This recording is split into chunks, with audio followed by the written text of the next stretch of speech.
Paul Manafort, President Trump's former campaign chairman, this month in New York. Hilary Swift for The New York Times, Washington. President Trump's former campaign chairman, Paul J. Manafort, and Mr. Manafort's former business associate Rick Gates were indicted on Monday. The men were charged with 12 counts related to money laundering, tax evasion and foreign lobbying. We read through the 31-page indictment. Here are the highlights. Lobbying and offshore accounts. According to the special counsel, Robert S. Mueller III, Mr. Manafort and Mr. Gates worked as unregistered agents providing political consulting and lobbying work in Ukraine between at least 2006 and 2015. The men worked in various capacities with Viktor F. Yanukovych, the one-time Ukrainian president and a pro-Russia politician. The job was lucrative, generating tens of millions of dollars that the men attempted to hide from American tax collectors and the public in a series of foreign companies and bank accounts, the indictment said. Mr. Mueller's team found that more than $75 million passed through offshore accounts, and that Mr. Manafort laundered more than $18 million to pay for real estate, luxury goods and other services in the United States. Mr. Gates transferred more than $3 million from offshore accounts, court documents show. Lying about work in Ukraine. Mr. Manafort and Mr. Gates were legally required to report their work foreign payment from the Ukrainians to the United States.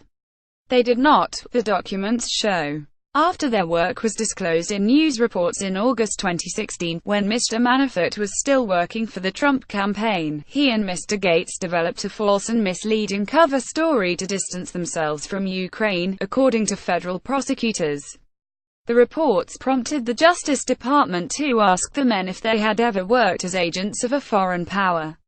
They repeatedly said no, lying to federal agents, according to the indictment.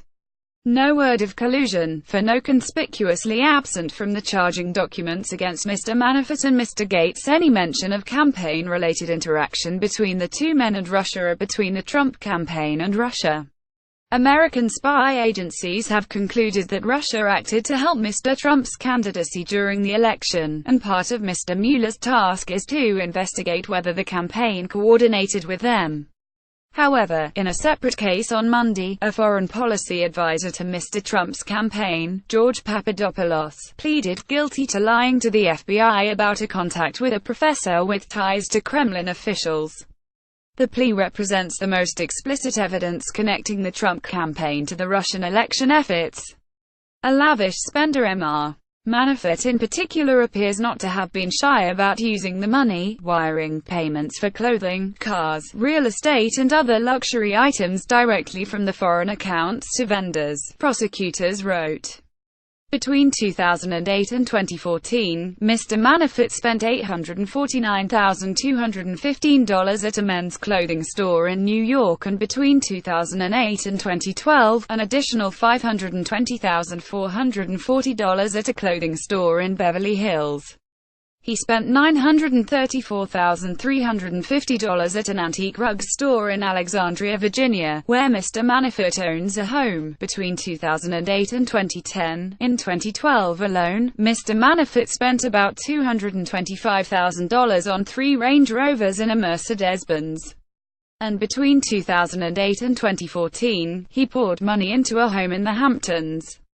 Documents show Mr. Manafort paid a home improvement company on the Long Island enclave $5.4 million during that time and paid 2 landscaping firms $800,000. No transaction was too small for prosecutors. Mr. Mueller's team appears to have carefully examined Mr. Manafort's financial transactions, and no dealing was too small. In one case, in 2012, they found Mr. Manafort, through an LLC, paid $3 million in cash for a Brooklyn brownstone. Mr. Manafort then took out a $5 million loan for construction to convert the property into a single-family home, instead of using the loan only for construction, though. Documents show Mr. Manafort used the funds to pay off the mortgage on another apartment and make a down payment on another property in California.